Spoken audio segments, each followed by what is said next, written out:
Vous savez, les jeunes, il faut qu'on se dise la vérité. Et mes étudiants m'écoutent parce que c'est le même message que je passe au quotidien.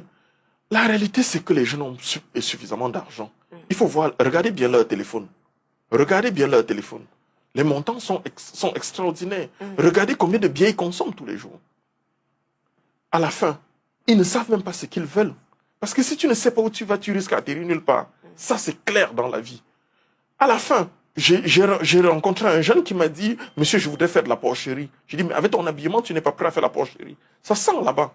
Il n'est même pas prêt à savoir que si on fait la porcherie, il faut supporter les odeurs. Donc pour moi, c'est la prédisposition.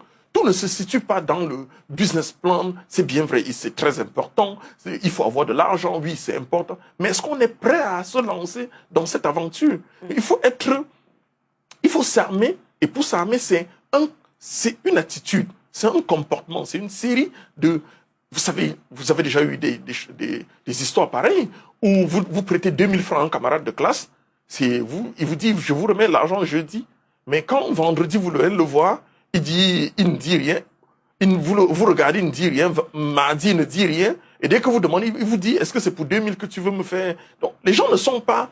Vous savez, c'est la manière avec laquelle vous vous comportez, parce que notre passé parle à notre place.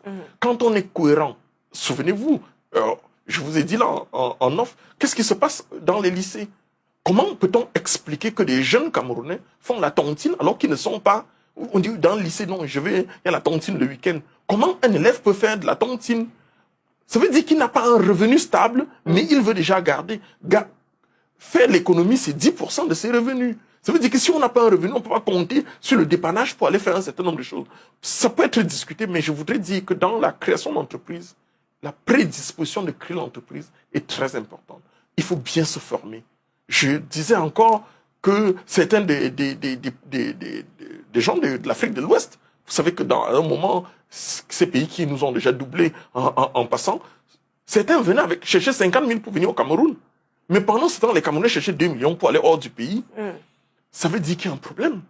Le problème est ailleurs. Le problème est dans la manière de penser. Il faut changer notre façon de faire. Qui, comme le dit souvent, on nous a dit de ne pas accuser, de ne pas chercher toujours à se plaindre, mais de regarder devant et de chercher à commencer. Parce que quand on ne commence pas, on dit oui, un jour, suivez bien les commentaires des jeunes. On parle de l'argent d'autrui, on parle d'argent des taux, on parle d'argent des autres. Mais qu'est-ce que nous-mêmes on fait? Il faut agir, il faut oser. C'est l'audace. Pour moi, toujours tout demande, on veut voir les feuilles. On ne voit pas comment est-ce qu'on a dû galérer, même dans votre parcours en tant que journaliste. Quels sont ceux qui ne vous ont pas vu lutter? Donc dans la vie, il faut toujours se dire, je vais poser un pas, gagner mon pas et faire un autre pas. C'est pour cela que dans les escaliers, vous voyez, il y a des escaliers et une marche de repos. Donc on va étape par étape. Ne brûlons pas les étapes. Et c'est quand on ne brûle pas les étapes qu'on peut arriver très loin. Quelles que soient les difficultés sur le chemin. En réalité, il n'y a pas de difficultés qui existent. Ce sont plutôt des opportunités. Moi, je ne vois pas les difficultés dans ma vie. Mais si vous me dépassez, qu'est-ce que je fais? Mais je vous contourne. Je ne suis pas obligé de vous bousculer. Tous les combats ne sont pas à mener.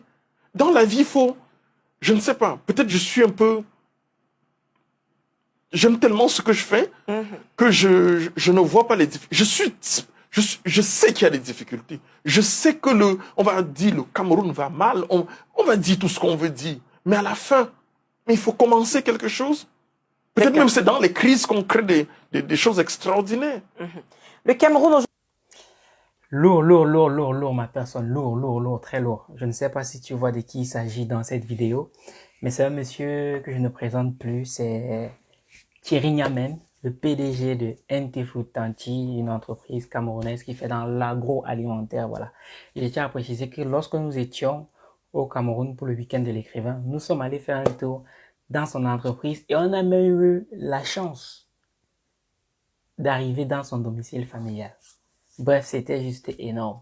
Donc, comme d'habitude, aujourd'hui, je vais partager avec toi 3 leçons que j'ai pu tirer de ce bref passage-là afin qu'on puisse grandir ensemble. Et si jamais il y a un autre mentor dont tu souhaites qu'on partage le contenu dans les vidéos à venir, dis-le nous en commentaire. C'est parti. Alors, la première leçon que moi je tire de ce bref passage, c'est que l'argent n'a jamais été un problème. Je répète, si tu veux te lancer en business, il y a beaucoup de gens qui commencent d'abord par se poser la question de savoir, ok, je veux me lancer en business, mais il me manque le financement. j'ai envie de dire, si tu attends d'avoir le financement pour te lancer, il y a de fortes chances que tu ne te lances jamais. D'où doit venir le financement?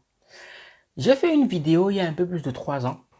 J'expliquais que tu peux avoir pour vision de construire un aéroport, de lancer, bien de construire un hôpital.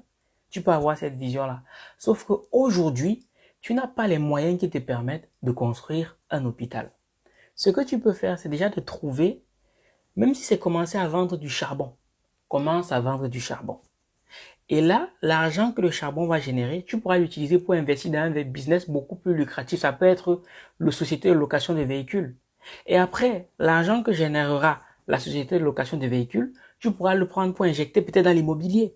Et de fil en aiguille, tu pourras trouver le capital, tu pourras créer ton réseau relationnel, tu pourras même aussi trouver les techniques nécessaires pour maintenant pouvoir avoir suffisamment de fonds pour créer ou construire un hôpital. Il n'y a pas de succès spontané. Tout passe par le processus. Et MJ DeMarco, dans son livre qui s'intitule L'autoroute du millionnaire, a dit ceci: les millionnaires se forgent dans le processus. Et moi, j'ai envie de te dire, les entrepreneurs qui ont du succès se forgent dans le processus. Et c'est le processus que très peu de gens voient. Tu vois, par exemple, lorsque ta mère arrive, elle te sert à table un bon plat de coq ou un bon plat de riz soumbala ou alors un bon plat de tchèp. Le plat qu'elle te sert à table, c'est l'événement.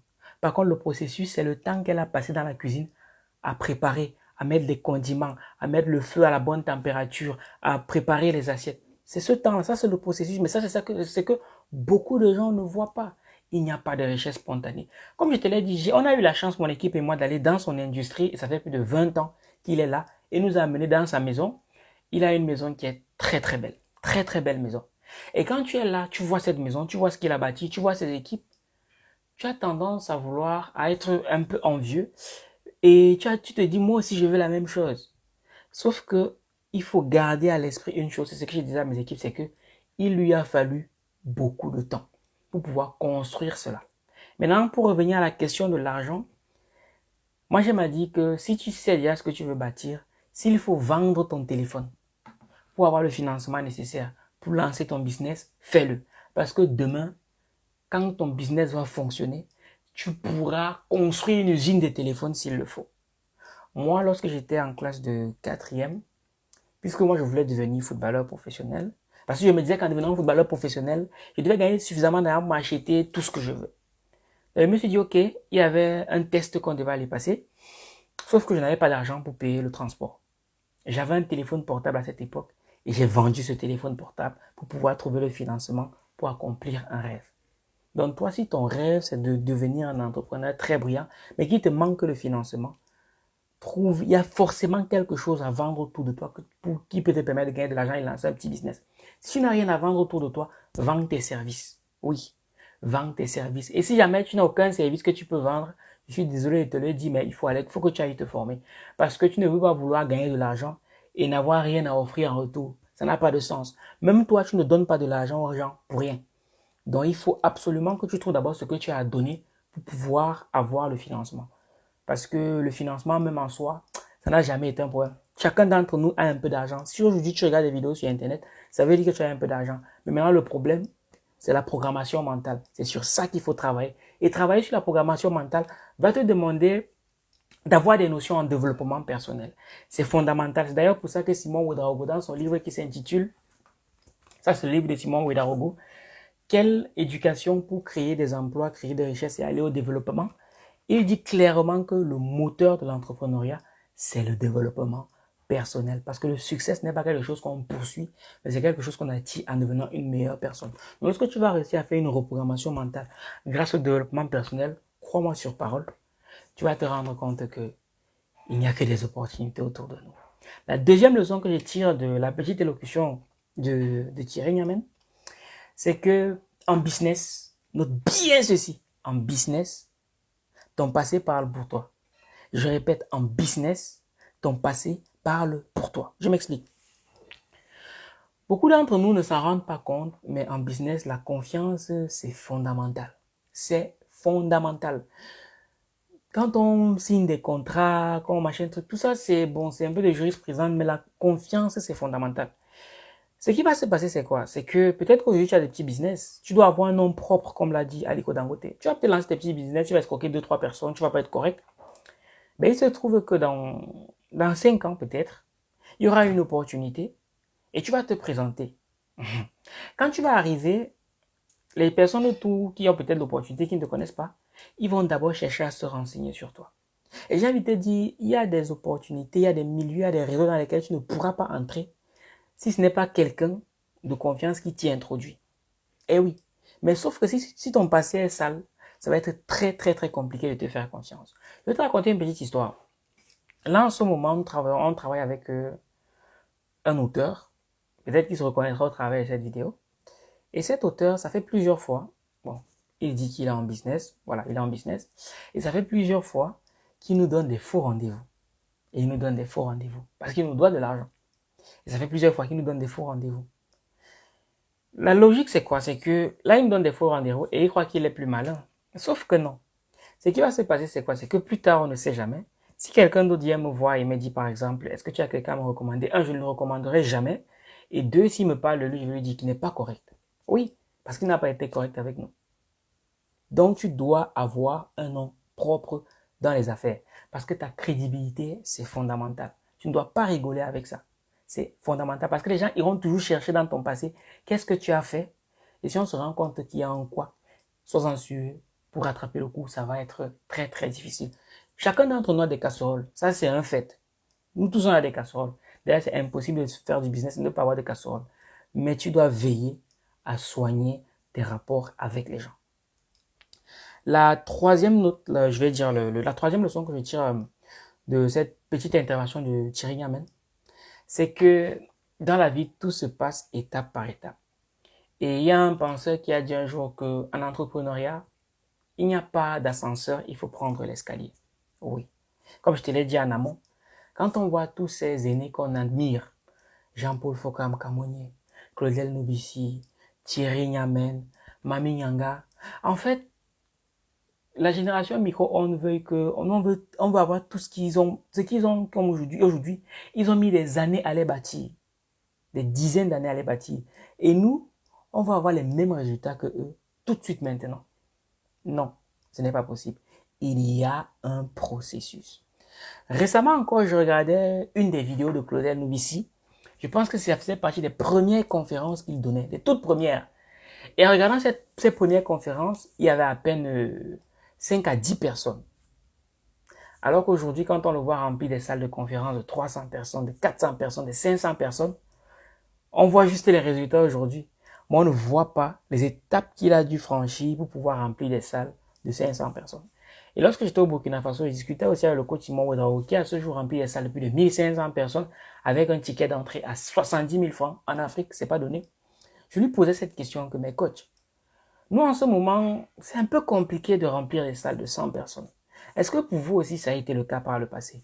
Il m'a dit, bien sûr Valère, il n'y a pas de succès spontané. Tout est dans le processus. Il m'expliquait que quand il s'est lancé, bon, au départ, il formait une personne. D'ailleurs, il disait que la première formation qu'il a donnée, il y avait une personne. Après, il l'a renvoyé chez lui. 2 personnes, 3 personnes, 4 personnes, 5 personnes, 10 personnes. Sauf que quand tu fais ça, puisque c'est dans l'ombre, personne ne le voit. On voit juste quand tu es dans la lumière et on commence à dire, je vais faire comme cela et on oublie le processus. Donc, je t'en parle pour que tu puisses, je ne sais pas à quel niveau tu es dans ton business en ce moment, mais j'ai envie que tu réalises que tout, c'est par étapes. Tu cherches un certain type de résultat, mais sache qu'il y a un processus par lequel tu dois passer pour avoir ces résultats-là. Tu vas passer par un client, 2 clients, 3 clients, 5 clients, 10 clients, et tout ça obéit à la loi du temps. Il va falloir que tu poses un certain nombre d'actions pendant un certain temps pour avoir un certain type de résultat. Donc, travaille, sois patient et reste correct. Les résultats finiront par arriver. Cela étant dit, je ne saurais terminer cette vidéo sans te proposer, te suggérer 2 livres parce que comme je te l'ai dit, moi ce qui a transformé ma vie, ce sont des livres. Donc, les meilleures propositions, suggestions que je peux te faire au terme d'une vidéo comme celle-là, c'est de te proposer 2 livres que tu dois absolument lire si jamais tu veux te lancer dans les affaires et si jamais tu veux réussir en business. Le premier livre, en plus de celui de Simon Ouedraogo, développement personnel, qui est fondamental, disponible sur argentlivre.com. Le premier livre que je vais te recommander, Entrepreneuriat pur et dur pour tout entrepreneur africain qui se respecte, c'est le jeune entrepreneur africain du docteur Claudien Obissi. C'est un livre époustouflant. Il te montrera comment trouver les idées. Il te montrera comment les implémenter. Et il te montre, après, ce livre est très contextuel parce qu'il te parle de la réalité des entrepreneurs africains. Il te dira, il t'expliquera même pourquoi est-ce qu'il est fondamental que toi aussi tu te lances. Parce que c'est bien de se dire qu'on va se lancer en business, mais il est sûr que si ton pourquoi n'est pas suffisamment fort, ça va être compliqué pour toi de tenir sur la durée parce qu'en général, les résultats traînent à venir. Ça fait partie du processus. Donc, ce livre te donnera la ligne à suivre. Disponible sur argentlivre.com ou en contactant un numéro juste en dessous de cet écran. Et le deuxième livre que je vais te recommander, c'est un livre qui n'est pas très connu. Pourtant, il est très puissant. C'est un livre très facile à lire. Je l'ai lu en moins de 2 jours. Et les astuces qu'il partage là déjà sont très simples à mettre en application. C'est 101 vérités sur l'entrepreneuriat, écrit par George Manfo. Ce livre, c'est une pépite. C'est une pépite parce qu'il te donne une suite de petits conseils qui, mis à bout, crois-moi, lorsque tu les appliques dans ton business, ça marche à tous les coups. C'est normal que ça fonctionne parce que ce sont des astuces qui ont déjà fait leur preuve parce que c'est un entrepreneur qui les donne. Il les a expérimentés. Lui, il est entrepreneur en Allemagne. D'ailleurs, il sera là avec nous à Paris pour le week-end de l'écrivain, la 3e édition, à l'hôtel Hilton, à La Défense. Et ce livre aussi est disponible sur notre site internet argentlivre.com. Et pour tous les membres de la communauté des chercheurs d'argent certifiés, ils bénéficient de 20% de réduction sur tous les livres qui sont édités par les éditions Argent Livre. Donc voilà ma personne, ce que je souhaitais partager avec toi au travers de cette vidéo. Je tiens à préciser que le livre de Thierry Niamen, sa biographie, sera disponible le 1er décembre 2022. Nos équipes sont déjà en train de travailler dessus. Ça va être énorme. Donc, comme je te l'ai dit en début de cette vidéo, si jamais il y a un mentor que tu souhaites qu'on mette en lumière au travers de cette chaîne, n'hésite pas à nous le dire en commentaire afin qu'on puisse travailler là-dessus et avancer ensemble. Cela étant dit, toujours dans le but de progresser en business, si tu es au Gabon, je te donne rendez-vous le 4 septembre 2022 pour une conférence de très haut niveau intitulée « Devenir indépendant financièrement grâce à l'entrepreneuriat ». Franchement, si tu es au Gabon, il n'y a pas d'excuse parce qu'il y a des événements qui changent une vie. Donc ne manque pas l'opportunité, c'est 4 septembre, de venir changer la tienne. Pour réserver tout de suite ta place, clique sur le lien qui est soit au-dessus, soit dans le premier commentaire de cette vidéo. Cela étant dit, je m'appelle Valère Bélias, le chercheur d'argent, et je te donne rendez-vous à ma prochaine vidéo. Minakano.